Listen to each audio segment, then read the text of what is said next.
अस्सलाम वालेकुम नाज़रीन, सिंध ऑनलाइन टीवी में भरी कार आवां हैं मोहम्मद पवार शामिल करूं था हिन वक्त जो खबरों।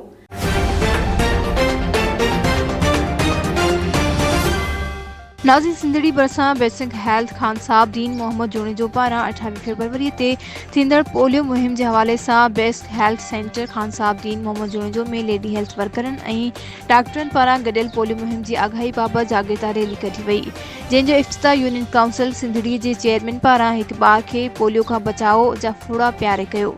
सिंध ऑनलाइन टीवी के रिपोर्टर हफीज़ शहर की खबर मूजिब उन मौके ते यूसी चेयरमैन चयो तो पोलियो बीमारी बारन के हमेशा लाइ माज़ूर बनाए सके थी, इन करे हर बार के बचाव जा कतरा लाज़मी पियारण घुर्जन।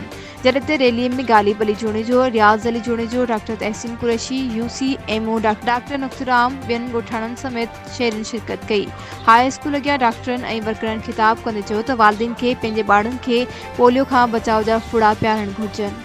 वधिक खबरुनि अपडेट्स जे लाइ ॾिसंदा रहो सिंध ऑनलाइन टीवी।